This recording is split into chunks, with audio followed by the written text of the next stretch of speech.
Beleza, galera? Estamos de volta aí, dando sequência no nosso estudo, né, da teoria do crime, mais especificamente aí falando do conceito analítico de crime, né, trabalhando aí o nosso fato típico, ilícito e culpável, e agora, né, estamos aí no nosso fato típico, terminamos o primeiro elemento, que é a conduta, lembrando aí com vocês, só para não ficar, né, não perder o raciocínio, estamos no primeiro substrato do crime, que é o fato típico, né, com os seus elementos, que é a conduta, resultado, nexo de causalidade e a tipicidade. Terminamos, né, na última aula, o nosso elemento conduta, Agora vamos para o segundo elemento, né, na conduta, agora vamos para o segundo, que é o nosso resultado.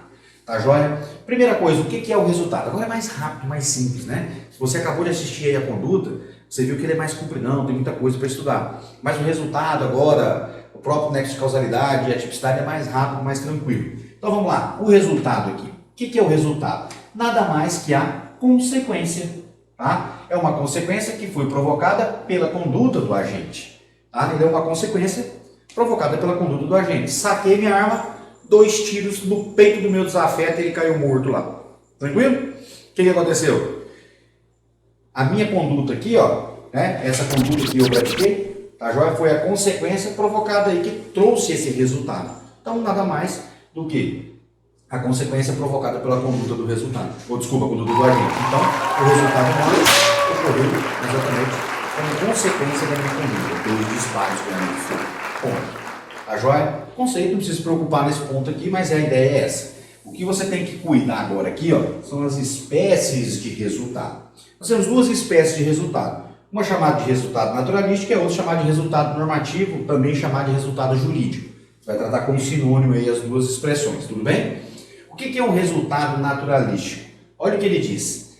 Da conduta, quanto da prática dessa conduta, ela vai resultar, ela resulta em uma alteração física no mundo exterior, tá? Uma alteração física no mundo exterior. Quando eu falo alteração física, alteração do mundo exterior, alteração física do mundo exterior, é o sentido físico mesmo, aqui, ó, concreto nosso do dia a dia, né? Quando você, né, pratica um crime de homicídio, matou aquela pessoa, teve uma alteração física da coisa? Teve, pô, uma pessoa morta, você vai enterrar, nunca mais vai ver. Quando subtraiu o seu carro lá, levou lá para a Bolívia seu carro, houve uma alteração física desse mundo exterior? Claro que houve, você não vai ter mais seu carro ali com você, tá joia?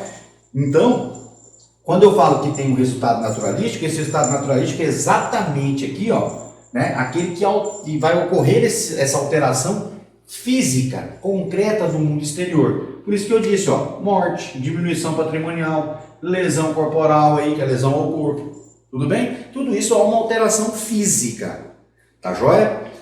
Mas eu tenho outros crimes, né? Tem outras situações, outros crimes não, outro resultado aqui, que é o resultado normativo jurídico, que essa conduta resulta sempre em uma lesão ou perigo de lesão ao bem jurídico protegido, tutelado, tá joia? Beleza, professor, eu entendi. O resultado naturalístico é aquele que vai haver o quê? Uma alteração física do mundo concreto, né? Do mundo exterior. E o resultado normativo é aquele que vai haver o quê? Vai resultar em uma lesão ou perigo, ameaça de lesão ao bem jurídico protegido. Beleza, pronto. Vimos os conceitos, mas não é bem por aí que você não pode ter somente esse conhecimento do que é o conceito de um ou o conceito de outro. Você tem que observar a aplicabilidade. Eu sei que alguém pode ter tido a seguinte dúvida agora quando eu falei isso. Quando eu falei do resultado naturalístico aqui, ó. Professor, mas todo crime não vai haver essa alteração física? Será? Todo crime há uma alteração física do mundo exterior? Logo, todo crime tem resultado naturalístico? Claro que não. Tá joia? Claro que não. O crime que vai ter o resultado naturalístico, obrigatoriamente aqui, ó, tá? Os crimes materiais.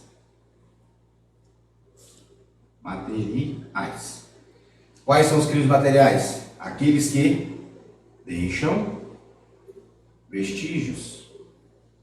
Então, os crimes materiais, para que eles se consumem, obrigatoriamente, tá? Tem que ter o seu resultado naturalístico. Então, nos crimes materiais sempre vai ter um resultado naturalístico.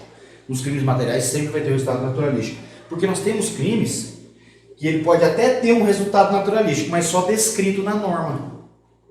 Só descrito, eu não preciso do resultado naturalístico para ele se consumar. Por exemplo, Preciso do que para ele se consumar? Preciso simplesmente que haja lesão, perigo de lesão ou bem jurídico, que são os crimes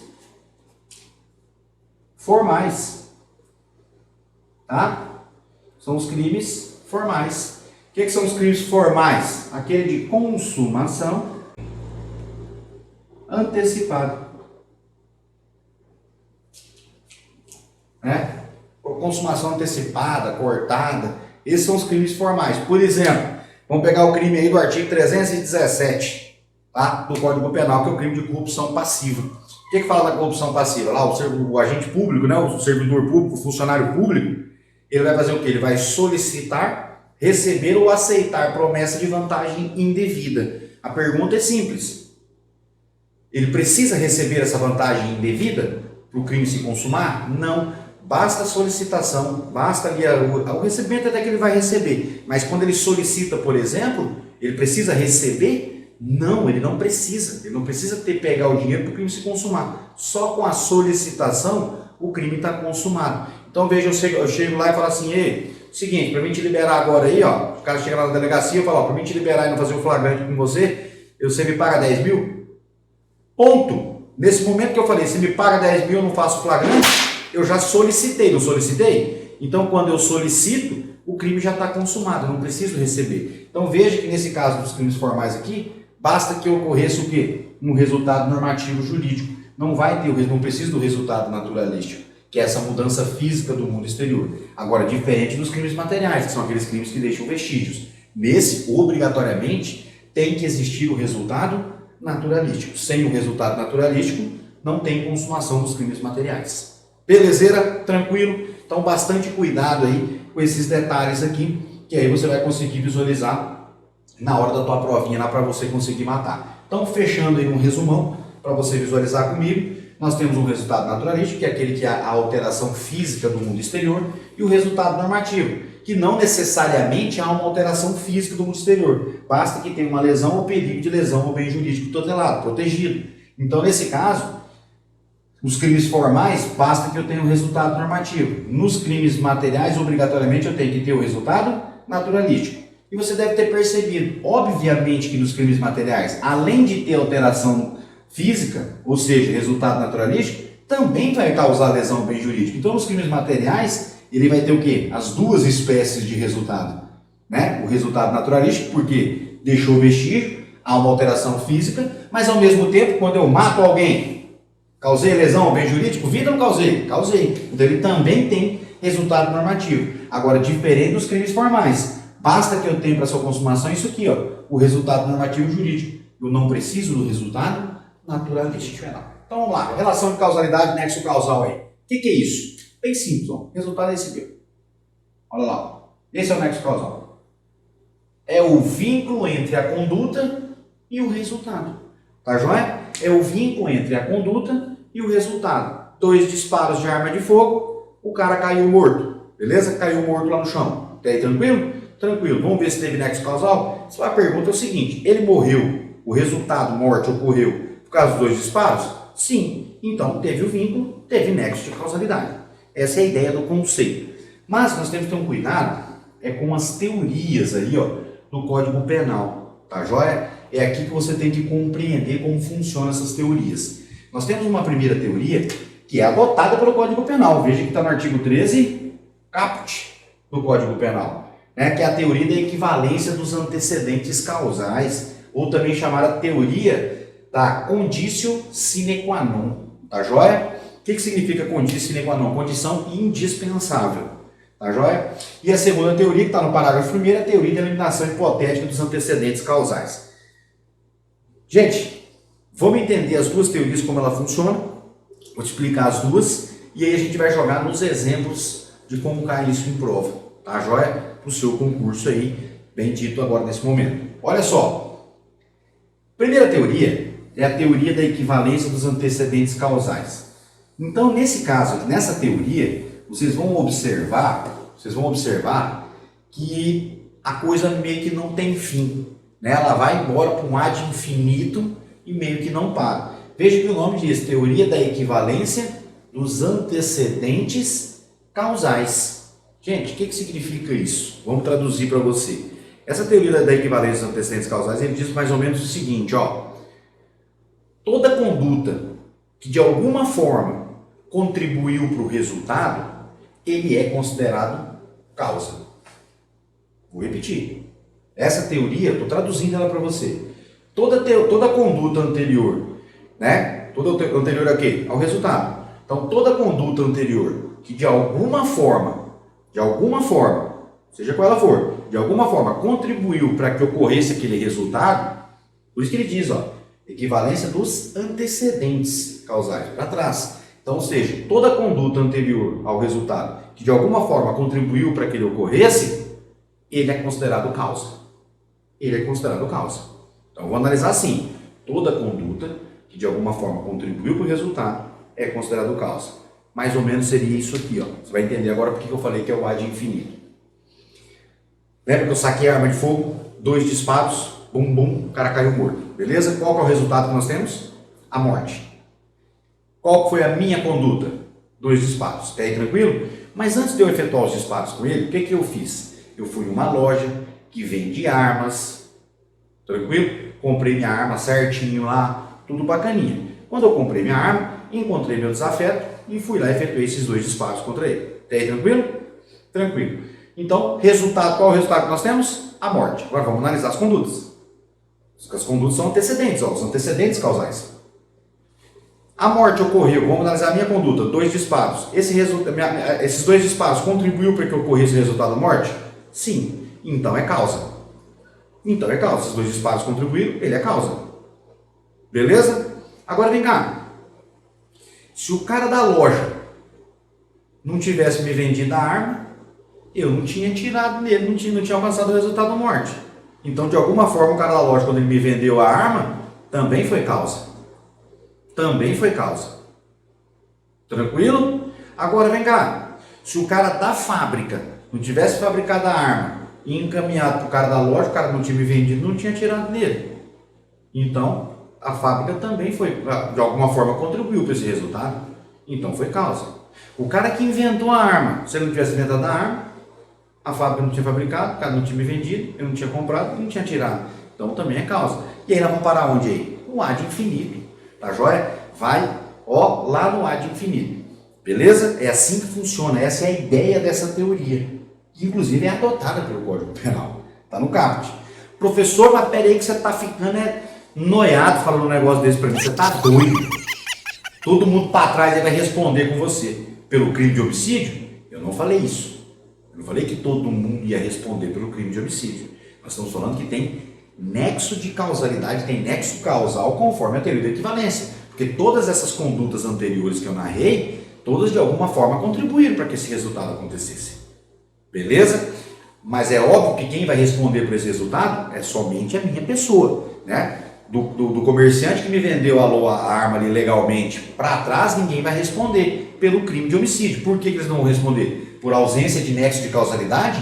Não, porque pela teoria você viu que tem o nexo de causalidade. Eles não vão responder pelo crime, mas por ausência de conduta, por ausência de dolo ou culpa deles, que é algo que nós estudamos no elemento anterior. Então, bastante cuidado. Quanto a nexo de causalidade, se eu adotando essa teoria aqui, ó, tem nexo de causalidade para todo mundo. Mas eles não respondem pelo crime, por quê? Por ausência de dolo ou culpa deles. Logo, exclui a conduta, não tem fato típico, eles não cometem o crime. Só eu vou responder por esse homicídio. Mas todo mundo visualiza que todas as condutas anteriores de alguma forma contribuíram, então pronto. Então, pela teoria da equivalência dos antecedentes causais, ou também chamada de teoria do condício sine qua non, tem nexo de causalidade até o ad infinitum aí. Fechou? Tranquilo? Lembrando, eles não vão responder pelo crime por ausência de dolo ou culpa, não por ausência de nexo de causalidade. Beleza. Segunda teoria do artigo 13, parágrafo 1º, eliminação hipotética dos antecedentes causais. Aqui ele diz mais ou menos o seguinte, ó. É o exemplo que eu sempre dou em sala de aula. Olha como é que eu faço em sala de aula para ficar fácil de você entender, ó. O que acontece? Eu tenho um resultado e eu tenho uma conduta. Eu tenho um resultado e eu tenho uma conduta. Nós estamos falando que a teoria da eliminação hipotética. Então, resultado, conduta. O que é essa eliminação hipotética? Eu vou eliminar essa conduta. E olha aqui para o resultado. E faça a seguinte pergunta para o resultado. Esse resultado, eu retirando, eliminando hipoteticamente essa conduta, ó, esse resultado aqui, ó, ele ocorreria da mesma forma? Se você me responder que ele não ocorreria da mesma forma, isso significa o quê? Que eu preciso necessariamente da conduta. Vou repetir para você não embaralhar na cabeça aí, ó. Eu tenho um resultado e tenho uma conduta. Elimino essa conduta hipoteticamente. E pergunto aqui, esse resultado ocorreria da mesma forma depois que eu eliminei a minha conduta? Se eu responder não, ele não ocorreria da mesma forma. Se eu estou falando que ele não ocorreria da mesma forma, isso significa obrigatoriamente que eu faço o quê? Que eu preciso dessa conduta para que tenha esse resultado. Logo, essa conduta então é causa. Beleza? Essa é a primeira. Agora vamos lá. Mas se eu eliminar a conduta e falar assim, ó, fazer a mesma pergunta, esse resultado ocorreria da mesma forma? Agora se a minha resposta for não, agora ele ocorreria da mesma forma. Se eu retirando essa conduta ele ocorreria da mesma forma, então essa conduta não é causa, porque eu tirei ele ocorreria da mesma forma, então ele não é causa. Tranquilo? Então fecha num pacote comigo e vamos para as questões. Ó, resultado e conduta, elimino. Ocorria da mesma forma? Ocorria, então não é causa. Ah, não ocorria, então isso aqui é causa. Tranquilo? Como é que funciona isso na provinha? Na provinha vem aquelas guerreiras de sempre, né? A da ambulância, né? O cara chegou, efetuou 2 tiros no seu desafeto, fugiu, né? Deu 2 tiros no peito, bum, e fugiu, beleza? Ele fugiu, 2 tiros na perna lá, fugiu. A ambulância veio e socorreu, né, a vítima lá dos disparos de arma de fogo e partiu para o hospital com brevidade, acelerado. No meio do caminho, já viu questão assim, né? No meio do caminho, a ambulância capotou. Deu um acidente na ambulância, capotou, e a vítima que estava na ambulância com os disparos na perna, morreu de traumatismo craniano. Tranquilo? Então eu tenho um resultado morte, e tenho um resultado, tem a conduta, os 2 disparos de arma de fogo na perna, não tem? E o resultado morte, mas a morte foi por quê? Por traumatismo craniano, não foi? Então eu retiro os 2 disparos. Ocorreria da mesma forma ou não ocorreria? Claro que ocorreria, porque quem toma 2 tiros na perna não morre de traumatismo craniano. Ah, professor, mas é o seguinte, beleza, quem morre de traumatismo craniano não é porque tomou 1 tiro na perna, então essa conduta, beleza, ok, mas ele só está na ambulância porque você deu 1 tiro na perna. Aí beleza, aí você volta para a teoria anterior. Aí a minha conduta que deu 1 tiro na perna contribuiu para ele estar lá, que da arma contribuiu. Nós estamos falando aqui da teoria da eliminação. Então, nesse caso, eu não posso responsabilizar essa pessoa por essa morte. Por quê? Porque a conduta dela foram os 2 disparos na perna. E a pessoa morreu de traumatismo craniano. Como é que eu vou falar para uma pessoa, a conduta dele foi 2 tiros na perna, o cara morreu de traumatismo craniano, eu vou computar essa morte para ele? Não posso. Tranquilo? Então, professor, ele fica impune? Não. O que o parágrafo 1º fala para nós? Ele responde pelos atos até então praticados. Aí, sei lá, depende do caso concreto, pode ser uma lesão corporal, dependendo do dolo, pode ser uma tentativa de homicídio, aí vai variar, tá bom? Então, bastante cuidado. A da ambulância é muito simples, né? O cara tomou 2 disparos, partiu, fugiu. A ambulância foi socorrer no meio do caminho, capotou e morreu de traumatismo craniano. Então veja que quebra o nexo de causalidade entre a conduta e o resultado. O resultado ocorreu por um fato que não tem nada a ver com essa conduta. Então não posso imputar para ele isso pela teoria da eliminação hipotética. Poderia pelos antecedentes causais, mas pela eliminação hipotética não. Tudo bem? Então bastante cuidado com esses detalhes aí. Vamos no exemplo 2. Agora a ambulância chegou no hospital. O cara vai para a mesa de cirurgia. Chega lá, aquela luminária cai na cabeça dele e esmaga ele. A mesma coisa. Quem toma 2 tiros na perna não vai ser morto esmagado pela luminária. Agora que vem a pegadinha maior da prova, que é o 3º exemplo.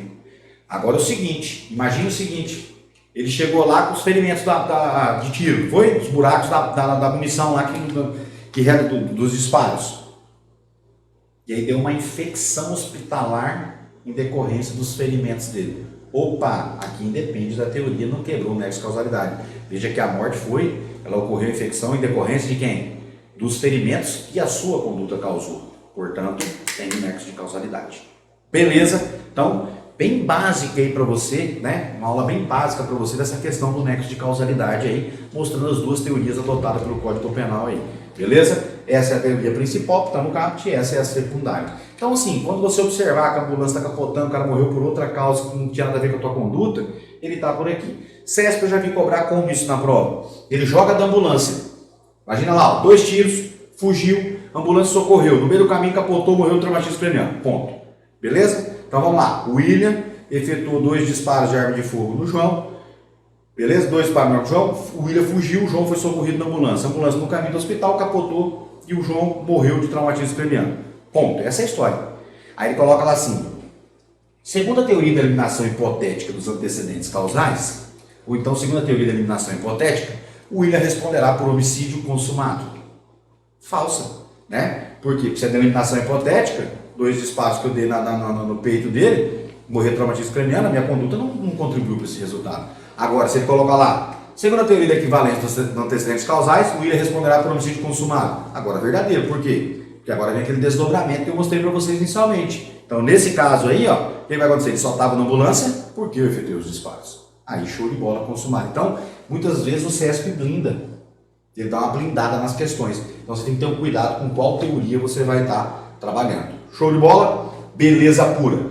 E aqui agora a gente vai para o último, tá? O último elemento do fato tipo, que é a nossa tipicidade. Esse nexo de causalidade, quando você quer aprofundar nele, aí você tem lá, né? No nexo de causalidade, a questão da relativamente dependente, né? Aí você, quando você pega lá o relativamente, absolutamente dependente, relativamente dependente, aí você pega lá o pré-existente, concomitante, superveniente. Então tem toda essa parada ali, mas eu assim, aí já vai um pouquinho mais aprofundado. Show de bola? Então fica um pouco tranquilo quanto a isso.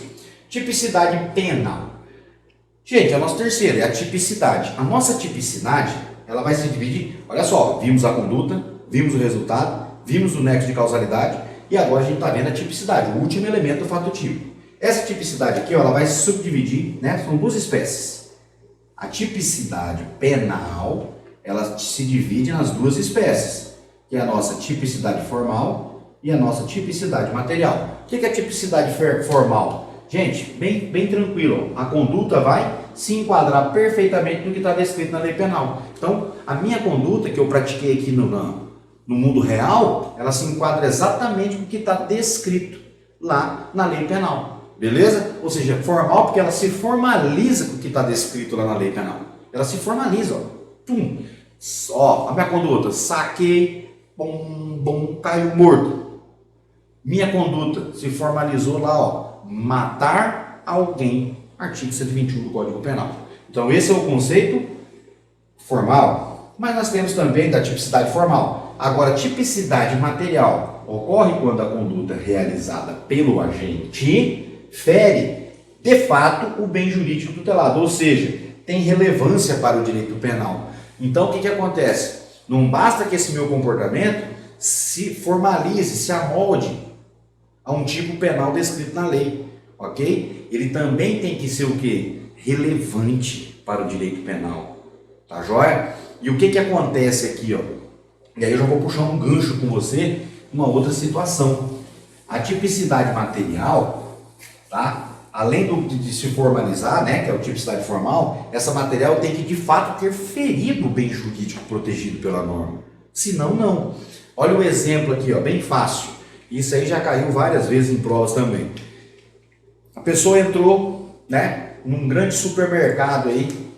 Determinada pessoa entrou num grande supermercado e tá andando no meio das prateleiras e tal. Dali a pouco ela foi lá e subtraiu uma lata pequena de leite. Jogou dentro da bolsa assim, ó. Uma lata pequena de leite em pó para levar para casa para o filho dela. Tranquilo? Ela pegou, passou, jogou a lata de leite em pó e saiu do supermercado. Quando ela saiu do supermercado, que ela estava chegando na rua, ela foi abordada por seguranças e policiais e foi presa. Beleza? Vamos verificar aqui, ó. Vamos fazer o seguinte, vamos verificar no tudão agora. Teve conduta dela? Vamos ver se foi um fato típico aí. Teve conduta dela ou não? Teve conduta, né? Ela subtraiu. Teve resultado? Teve. Resultado, inclusive, naturalístico, né? Mudou lá, alterou, teve alteração física do mundo exterior. Nexo de causalidade, conduta com vínculo, com resultado, show de bola. E aí entra a tipicidade. Ou seja, na tipicidade formal, a conduta dela de pegar aquela lata, colocar dentro da bolsa e sair do supermercado sem pagar, se formalizou, se amoldou a um tipo penal descrito lá na lei? Sim, isso é furto. Artigo 155 do Código Penal, subtrair para si ou para outrem coisa alheia móvel, beleza? Então formalizou. Agora vamos ver aqui, ó, tipicidade material. No furto, que é o exemplo que eu dei para vocês aqui, pergunto para vocês, qual é o bem jurídico protegido no furto, o bem tutelado? O patrimônio, beleza? Agora eu te pergunto, uma lata de leite pequena, de fato feriu o patrimônio desse supermercado? É óbvio que não. Então não teve tipicidade material, porque de fato não é relevante isso para o direito penal. Tá joia? Nesse exemplo que eu estou te dando, a ausência aqui, ó, se houver ausência, eu te dei o exemplo que é ausência. A ausência aqui da tipicidade material gera o que para nós? Um princípiozinho. Qual que é o princípio? Princípio da insignificância, também chamada de bagatela. É óbvio, tem os requisitos, tá, gente? Os requisitos lá, 4 requisitos que o Supremo traz lá na insignificância. Mas eu estou mostrando para vocês, porque se não houver tipicidade material, ocorre o princípio da insignificância, tá? Cumprindo seus devidos requisitos lá previstos pelo Supremo. Tá joia? Então veja aqui, o que eu quis mostrar para você que teve essa ausência da tipicidade material? Porque não foi. De fato, né, a conduta do agente aí, ó, de fato não feriu o bem jurídico patrimônio de um supermercado, uma latinha de leite. Beleza? Agora, olha o exemplo 2 agora. Olha o exemplo 2. Agora eu fui lá, saquei uma arma, dei 5 tiros lá no cara, lá matei o cara. Beleza? Matei o cara. Então, nesse caso aí, o que aconteceu? A minha conduta se formalizou ao artigo 121, matar alguém. Então teve tipicidade formal. Agora, tipicidade material, feriu de fato o bem-vida do cara ou não feriu? Agora feriu. Então teve tipicidade formal e tipicidade material. Então, se eu tiver as duas ao mesmo tempo, aí sim eu tenho a tipicidade penal. Então, para fechar com chave de ouro os 2 exemplos que eu te dei, da subtração da lata de leite e do homicídio aqui, ó. Na lata de leite, o primeiro exemplo da lata de leite. Vamos ver se essa mulher praticou um fato típico? Vamos ver se essa mulher praticou um fato típico? Ela praticou uma conduta? Sim, ela subtraiu coisa alheia móvel. Houve um resultado? Houve. Por que houve um resultado? Porque ela inverteu a posse, né, durante a sua subtração. Bingo. Nexo de causalidade. Essa inversão da posse decorreu da subtração dela? Sim, então teve nexo de causalidade. Tipicidade formal, né? Vamos ver se teve tipicidade penal. E a tipicidade penal tem que cumprir as duas ao mesmo tempo. A tipicidade formal se formalizou ao furto, 155 do Código Penal. Mas feriu de fato o bem jurídico? Não. Então houve o quê? Uma ausência de tipicidade material. Então, para mim ter a tipicidade penal aqui, que é o elemento lá do fato típico, eu preciso ter as duas ao mesmo tempo. Se eu não tenho uma, eu também não tenho a tipicidade penal. Para ter o fato típico, eu preciso dos 4 elementos ao mesmo tempo. Conduta, resultado e nexo. Esses 3 eu tive, mas eu não tive a tipicidade. Então, a conduta, né, a conduta dessa pessoa foi o quê? Um fato atípico. Atipicidade da conduta. Por isso que muitas vezes na provinha vem que o princípio da insignificância pela ausência da tipicidade material é causa de atipicidade da conduta. Por quê? Porque falta o 4º elemento do fato típico. Por isso que não é crime. Para ser crime tem que ser fato típico, ilícito e culpável, segundo a nossa teoria tripartida. Beleza? Agora, olha o segundo exemplo agora que você vai verificar comigo. O segundo exemplo. O segundo exemplo foi os 2 disparos. Qual foi a minha conduta? 2 disparos. Resultado, morte. Nexo de causalidade. Sim, a morte ocorreu devido aos meus 2 disparos. Então eu tive conduta, resultado e nexo. Vamos ver se teve tipicidade penal? Né? A primeira subdivisão dela aqui, a primeira espécie dela, tipicidade formal, artigo 121, matar alguém, show. Então eu tenho tipicidade formal. Só que eu preciso das duas ao mesmo tempo. Feriu o bem jurídico tutelado, nesse caso do homicídio, é a vida. Feriu a vida? Sim, o cara morreu, pô. Então eu tive as duas ao mesmo tempo. Então nesse caso tive tipicidade penal, pratiquei um fato típico no segundo exemplo. Fechou aí ou não? Tranquilo? Pronto. Aqui a gente encerra esse primeiro substrato do crime, que é o fato típico. Só vou dar uma fechadinha com você no geralzão aqui, ó. Gente, o que aconteceu? Começamos estudando lá nosso conceito analítico de crime, e que nós dividimos a teoria bipartida, tripartida, né? Só que estamos na tripartida estudando. Para ser crime tem que ser um fato típico, ilícito e culpável, né? Começamos pelo primeiro substrato, que é o fato típico, que traz os seus 4 elementos de forma cumulativa: conduta, resultado, nexo e tipicidade. Estudamos cada um deles de forma individualizada. Fechamos agora na tipicidade.